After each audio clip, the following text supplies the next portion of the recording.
ለትግራይ ክልል ባለድርሻ አካላት የቀረበ የሀገራዊ ምክክር ጥሪ።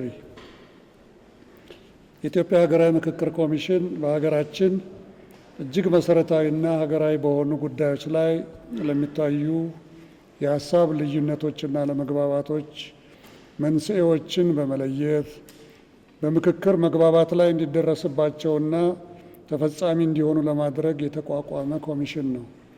ኮሚሽኑ በሂደት ላይ ያለው ሀገራዊ ምክክር አሳታፊና አካታች እንዲሆን ለማድረግ በርካታ ተግባራትን አከናውኗል።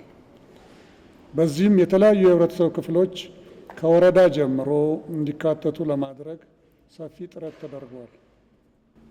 በሂደቱ ለመሳተፍ ፈቃደኛ የሆኑ ሁሉም የፖለቲካ ፓርቲዎች፣ ተቋማትና ማህበራት፣ ምሁራን እንዲሁም በየደረጃው ያሉ የመንግስት አካላት እንዲካተቱና ትርጉም ያለው ተሳትፎ እንዲኖራቸው ማድረግ ያስቻሉ በርካታ ውጤታማ ስራዎችን ኮሚሽኑ ሰርቷል።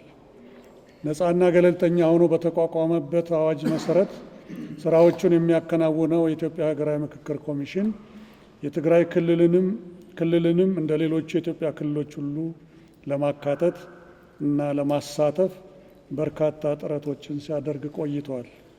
በሰሜኑ የሀገራችን አካባቢ ተከስቶ የነበረው ጦርነት ኢትዮጵያን ለጉዳት የዳረገ መሆኑ ይታወቃል። ጦርነቱ በተደረሰው ስምምነት መሰረት መቋጫ ካገኘ በኋላም የድህረ ጦርነት ሁኔታዎች በተለያየ መልኩ ሊገለጹ የሚችሉ ማህበራዊና ሌሎች ችግሮች እንደፈጠሩ ኮሚሽኑ ይረዳል።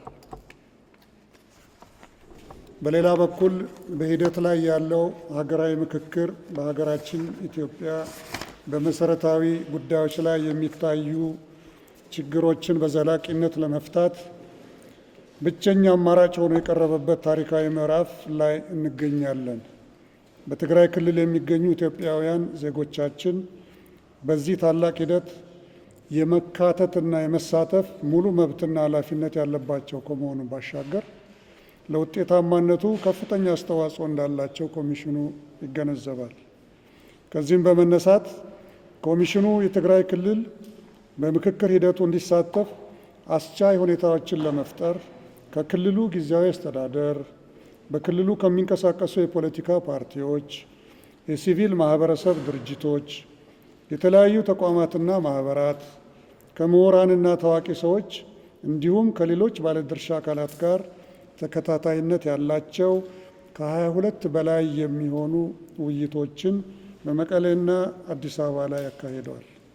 በእነዚህ ውይይቶች ምክክሩ የክልሉንም ሆነ የኢትዮጵያን መሰረታዊ ችግሮች ለመፍታት እንደሚያስችል መግባባት ላይ የተደረሰ ቢሆንም ኮሚሽኑ ባለው የአሰራር ስርዓት መሰረት በክልሉ ተሳታፊዎችን የመለየትና አጀንዳ የማሰባሰብ ተግባር ለማከናወን የሚረዳ አስቻይ ሁኔታ ባለመፈጠሩ የትግራይ ክልል ሕዝብና የተለያዩ ባለድርሻ አካላት በተወካዮቻቸው አማካኝነት የሚሳተፉበት የአጀንዳ ማሰባሰብና የሀገራዊ ምክክር ጉባኤ ተሳታፊዎች ልየታ መድረክ ከመጋቢት 23 እስከ መጋቢት 25 ቀን 2018 በአዲስ አበባ ከተማ እንዲካሄድ የኮሚሽኑ ምክር ቤት ወስኗል።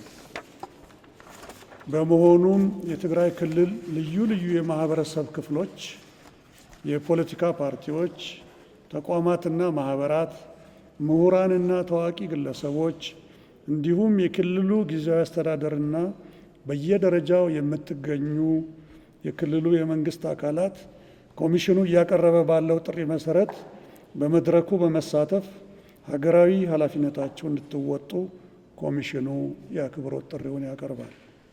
በዚሁ አጋጣሚ በመላው ሀገራችን የምትገኙና በተለያዩ ምክንያቶች በሀገራዊ ምክክር ሂደት ሳትሳተፉ የቆያችሁ የፖለቲካ ፓርቲዎች፣ ታጣቂ ኃይሎች እና ሌሎችም ወገኖቻችን በዚህ ታሪካዊ ሂደት ለመሳተፍና የበኩላችሁን አስተዋጽኦ ለማበርከት ፈቃደኛ በሆናችሁበትና አስቻይ ሁኔታዎች በተፈጠሩበት ጊዜ ሁሉ ለሚኖራችሁ ተሳትፎ የኮሚሽኑ ምክር ቤት በር ሁልጊዜም ክፍት መሆኑን እየገለጸ ለዚህም እውን መሆን እስከ አሁን ኮሚሽኑ ያደረጋቸውን ጥረቶች ይበልጥ አጠናክሮ የሚቀጥል መሆኑን በድጋሚ ያረጋግጣል።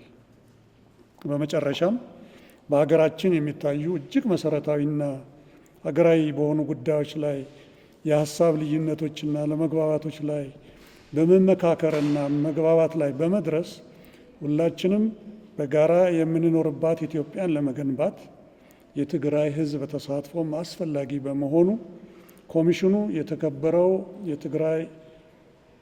የትግራይ ሕዝብና ባለድርሻ አካላት በመድረኩ እንዲሳተፉ ጥሪውን በድጋሚ ያቀርባል። ይሄ በትግራይ ክልል የሚኖሩ ሁሉንም ወገኖቻችን የሚያጠቃልል መሆኑ እዚህ አጋጣሚ ለመግለጽ እወዳለሁ። የኢትዮጵያ ሀገራዊ ምክክር ኮሚሽን መጋቢት 18 2018 አዲስ አበባ። አመሰግናለሁ።